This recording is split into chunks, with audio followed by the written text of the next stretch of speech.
నమస్తే. Welcome to our channel. నేను సిరి. గత ప్రభుత్వంలో మనం చూసాం వాలంటీర్ వ్యవస్థ ఎలా ఉంది ఏంటనేది. అయితే ఎన్నికల సమయంలో మాత్రం వాళ్ళని రాజీనామా చేయాలని చెప్పేసి గత ప్రభుత్వం ఆదేశించింది. అయితే కొంతమంది వాలంటీర్లు అయితే రాజీనామా చేశారు.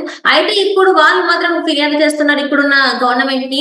ఏంటంటే వాళ్ళు వైసీపీ మమ్మల్ని మోసం చేసింది, మీరే మమ్మల్ని ఆదుకోవాలని చెప్పేసి అయితే వాలంటీర్లు కోరుతున్నారు. మరి ఏం జరుగుతుంది ఏంటనేది మనకి వివరించడానికి మనతో పాటు ఉన్నారు TDP official spokesperson Pulapati Srinivas Chowdary garu. నమస్కారం సార్.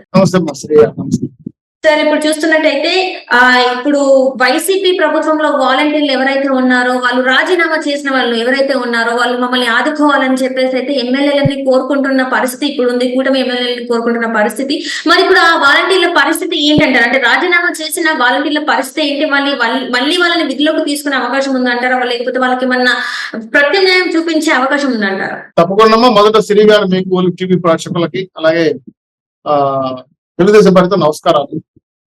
ఇప్పుడు రాష్ట్ర వ్యాప్తంగా 2,64,000 పైచులకు వాలంటీర్లు రికార్డ్ చేసుకున్నారు వాళ్ళ పార్టీ నాయకులకి పదవులు ఇవ్వడం కోసం.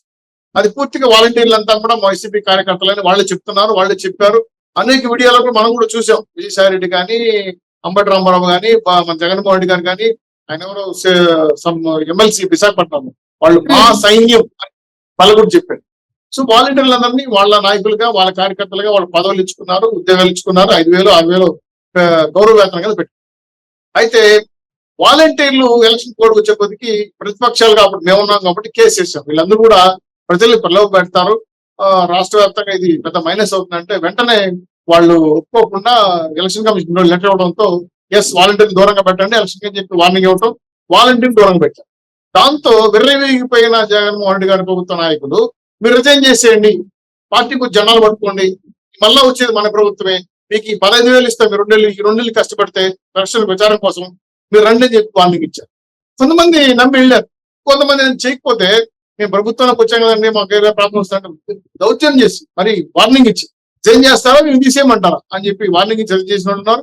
ఇంకొంతమందికి ప్రలోభ పెట్టి అంటే మీరు పార్టీ కార్యకర్తలు పార్టీ కోసం పనిచేయాలి, చెప్పింది కదా ప్రభుత్వం చేయండి అని చెప్పి బలవంతంగా రిజైన్ చేయడంతో కొంతమంది దాదాపు 60,000 మంది వాలంటీర్లు రిజైన్ చేశారు.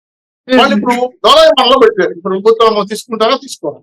అయితే ప్రతి అంశం పరిగణలో తీసుకుంటాం. ఎందుకంటే వాలంటీర్లు మేము తీసుకొని 10,000 రూపాయలు జీతం ఇస్తామని చెప్పిన మాట వాస్తవం, బాబు గారు బహిరంగంగా చెప్పారు. అయితే దీంట్లో ఖచ్చితంగా 100% గతంలో జరిగిన వాలంటీర్ల ట్రాక్ రిపోర్ట్ కూడా తీసుకుంటాం. ఎందుకంటే వాలంటీర్లు అమ్మాయిలు తీసుకెళ్లిపోయిన వాళ్ళు ఉన్నారు, మోసం చేసిన వాళ్ళు ఉన్నారు, లెక్కల అమ్మిన వాళ్ళు ఉన్నారు, గంజాయి అమ్మిన వాళ్ళు ఉన్నారు, ఎవరు లేనప్పుడు అపాతాల దగ్గర బంగారు పెరుక్కుపోయిన వాళ్ళు ఉన్నారు, ఇంట్లో కూడా దోచుకున్న వాళ్ళు ఉన్నారు, అవినీతి పాల్పడిన వాళ్ళు ఉన్నారు. అదేవిధంగా దందాలు ఇసుక ల్యాండ్ శాండ్ పైన వాలంటీర్ ఉన్నారు. దాదాపు మంత్రితో సంబంధం లేకుండా వాలంటీర్ అన్ని పనులు చేస్తున్న వాళ్ళు కూడా ఉన్నారు, చేతివాట ప్రదర్శించడం.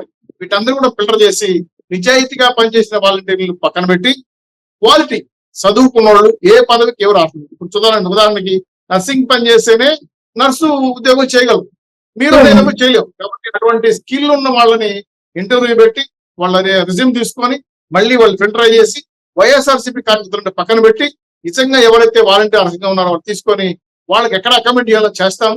వీలైతే ఇది చాలా ఇంకా ఎక్కువ మంది కూడా తీసుకుంటాం. అయితే ఖచ్చితంగా వాళ్ళు చదువుకున్న వాళ్ళు అయి ఉండాలి, ప్రజలకు సేవ చేసే మనసు కలిగి ఉండాలి, 10,000 రూపాయలు గిట్టుబాటు అయ్యే విధంగా ప్రజల కోసం, పార్టీ కోసం, ప్రజల కోసం పనిచేసే వాళ్ళని ఖచ్చితంగా ఏపీఎస్సీబీతో కూడా మాట్లాడి వాళ్ళ ద్వారా తీసుకోవాలని ప్రపోజల్ ఉంది. వెంటనే హ్యూమన్ రిసోర్సెస్ మంత్రి కూడా ఆ విషయం పైన ఆలోచిస్తున్నారు. కాబట్టి మేము చాలా స్పష్టంగా ఉన్నాం, వాలంటీర్కి అన్యాయం చేయం. కాకపోతే తప్పు చేసిన వాలంటీర్ పాత్ర తీసుకునే సమస్య లేదు, తుప్పు పక్కన పెడతాం, మొహమాటమే లేదు.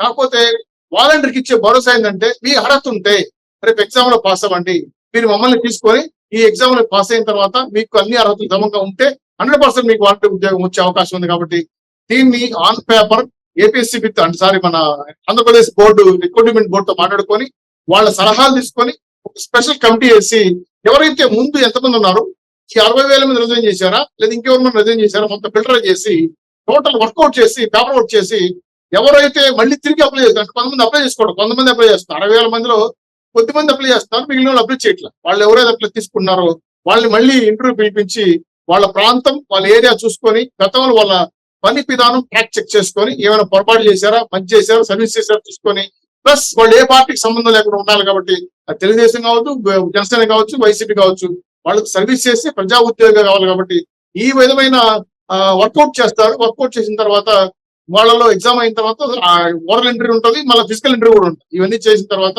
100% నిజంగా వాలంటరీ అర్హత ఎవరికైతే ఉందో వాళ్ళందరికీ ఉద్యోగాలు ఇస్తాం. ఇంట్లో జగన్మోహన్ రెడ్డి గారు చెప్పి ప్రాంతాన్ని చూడడం, పొలం చూడడం, మొత్తం చూడడం, ఇట్లాంటి కొల్లి మాటలు చెప్పాల్సిన అవసరం లేదు.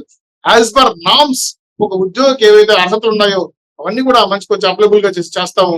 ఖచ్చితంగా వాలంటీర్ల భవిష్యత్తులో ప్రభుత్వ ఉద్యోగాల అవకాశాలకు వెళ్ళే అవకాశం ఇప్పుడు ఉంది. కాబట్టి ఇప్పుడే కానీ మనం కరెక్ట్ గా ఫిల్టర్ చేసుకుంటే రేపు ప్రభుత్వ ఉద్యోగాల్లోకి వస్తే కూడా నిజాయితీకి పనిచేస్తాం, లేకపోతే అన్యాయాల అక్రమాలు పాల్పడతారు ఉద్దేశంతోనే ఈ రోజు మళ్ళీ వాలంటీర్ వ్యవస్థని రీకన్స్ట్రక్షన్ చేస్తున్నాం, పునర్నిర్మించుకుంటున్నాం. కాబట్టి వాలంటీర్లు ఎవ్వరూ భయపడాల్సిన అవసరం లేదు. అర్హత ఉన్న వాళ్ళు ఖచ్చితంగా మళ్ళీ ఉద్యోగం వస్తుంది. రిజైన్ చేసేమని మళ్ళీ మీరు పాత రాజకీయ నాయకులు చుట్టూ తిరగబాకండి, దందాలు చేయబాకండి. మీరు ఎవరు కూడా లావాదేవీలు కోటరీలు పట్టుకొని లంచాలు ఇస్తాం ఉద్యోగాలు ఇవ్వడం కూడా జరగవమ్మా.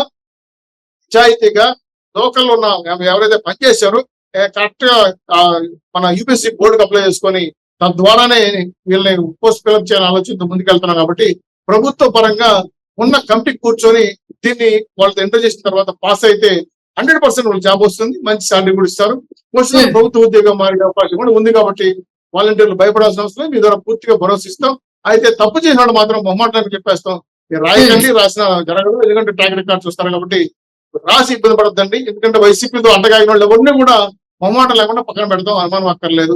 చాలా క్లియర్. మీకు ఏదైనా డౌట్ ఉంటే అడగండి. సేమ్ బోర్డుతో మాట్లాడండి కూడా మేము మీ ద్వారా విన్నవిస్తున్నాం. రైట్. అయితే ఇక్కడ చూసినట్టయితే గతంలో వీళ్ళందరూ ఎవరైతే వాలంటీర్లు ఉన్నారో వాళ్ళందరూ కార్యకర్తలు లాగా, అంటే వైసీపీ కార్యకర్తల లాగా కూడా వ్యవహరించిన పరిస్థితి మనం చూసాం చాలా మందిని. సో మరి మళ్ళీ ఇప్పుడు ఇక్కడ ఉండి ఇక్కడ లబ్ధి పొందుతూ మళ్ళీ అటు సైడ్ వాళ్ళకి పనిచేయడానికి గ్యారెంటీ ఉందంటారా సార్ మరి? అందుకేనమ్మా ఇప్పుడు ఏమంటే ఇప్పుడు వైఎస్ఆర్సీపీ కార్యకర్తలు వాలంటీర్లుగా ఉన్నారనే విషయం వాళ్ళే ఒప్పుకున్నాం. కాబట్టి మనం ఫిల్టర్ చేసి ఇంప్రూవ్ చేసాం అనుకోండి, ఎలక్షన్ డబ్బులు పంచారా, తప్పుడు పనులు చేశారా, వైసీపీ పరపత్రాలు పంచారా, వినాదాలు ఇచ్చారా, జన సమీకరించారా, అదేవిధంగా వైఎస్ఆర్సీపీ పథకాలను సమకూర్చడంలో దోపిడీకి ఏమైనా పాల్గొన్నారా, ఇవన్నీ కూడా పరిగణనలోకి తీసుకుంటాము. తీసుకున్న తర్వాత వాళ్ళ ట్రాక్ కరెక్ట్ గా ఉంది, లేదు నిజాయితీకి సేవ చేశారంటే వాళ్ళకు ఒక అవకాశం ఇస్తాం. లేదు తప్పుడు పనులు చేశారు, ఇంకా వైఎస్ఆర్సీపీ పార్టీ ముసుగులో ఇంకా మేము పనిచేస్తామని చెప్పి మాత్రం ఎట్టి పరిస్థితుల్లో పోలీస్ ఎన్క్వైరీ ఉంటుంది, వాళ్ళ అదే పర్సనల్ ట్రాక్ రిపోర్ట్ ఉంటుంది. ఎందుకంటే చాలా చోట్ల మహిళల పైన కూడా వాళ్ళు దురుసుగా ప్రవర్తించిన సంఘటనలు కనపడ్డాయి. కాబట్టి అన్ని పరిగణలోకి తీసుకునే వాళ్ళు ఉద్యోగం ఇవ్వాలవద్దు అనేది ప్రభుత్వ కమిటీ నిర్ణయిస్తారు. కాబట్టి ఎవరు అక్రమదారులను లేదా లంచాలు ఇచ్చి ఉద్యోగాలు తీసుకోవాలనుకుంటే మాత్రం అది ఈ గవర్నమెంట్ లో జరగదమ్మా. పార్టీ పనిచేస్తాం అది కూడా జరుగుతుంది. తెలుగుదేశం పార్టీలో పనిచేసుకుంటే వాలంటీర్ పనిచేస్తుంటే కుదరదు. వాలంటీర్ అనే వ్యక్తి ప్రజలకు సేవ చేయాలి, ప్రభుత్వం ఉద్యోగం ఉండాలి, ప్రభుత్వ పనులే చేయాలి. అంతేగాని టీచర్లు పోయి మధ్య షాపులో కాపులు పెడతాం, వాలంటీర్లు పోయి బంగాకి అమ్ముతాం, లేదా సారాయి అమ్ముతాం అంటే ఈ ప్రభుత్వం ఆ ప్రభుత్వం ఏం చేస్తుందో నాకు తెలియదు. కానీ ఈ ప్రభుత్వం ప్రజల కోసమే పనిచేస్తుంది. ప్రజల కోసం పనిచేసే వాలంటీర్లే తీసుకుంటారు. నీతి నిజాయితీని కొలబద్దగా నిలబడతాది. కాబట్టి చదువు కొలబద్ద నిలబడతాది. కాబట్టి ఈ 3 అర్హతలు ఉండే వాళ్ళు వాలంటీర్కి అవసరం ఉంటుంది. ఖచ్చితంగా అటువంటి వాళ్ళు అప్లై చేసుకోవచ్చు. తొందరలో నోటిఫికేషన్ ఇవ్వబోతారు. డిఎస్సీ అయిన తర్వాత ఆ శాఖ ఎవరైతే ఉన్నారో వాళ్ళు కూర్చున్న తర్వాత శాఖ మంత్రులతో కూడా ఇప్పుడే పరిశీలికి వస్తారు. కాబట్టి నెక్స్ట్ కేబినెట్ కమిటీ లోపలే నిర్ణయం తీసుకొని ఖచ్చితంగా వాలంటీర్ న్యాయం జరుగుతుంది. ఈ వాలంటీర్లు అనేవాళ్ళు ఇవన్నీ కూడా దృష్టిలో పెట్టుకొని మళ్ళీ ప్రభుత్వానికి రావాలంటే ఈ అంశాలు పరిగణలో తీసుకొని అప్లై చేయమని చెప్పి విజ్ఞప్తి చేస్తున్నాం. తప్పు చేసిన మాత్రం తిప్పాలు కొడతామనే విషయాన్ని మాత్రం బహిరంగంగానే చెప్తున్నాం. వాళ్ళకి అర్హత లేదు, నో వే గెట్ అవుట్ చెప్పేస్తాం. Right. Thank you so much sir, మీరు మాతో పాటు జూమ్ కాల్ వచ్చాం. ధన్యవాదాలు.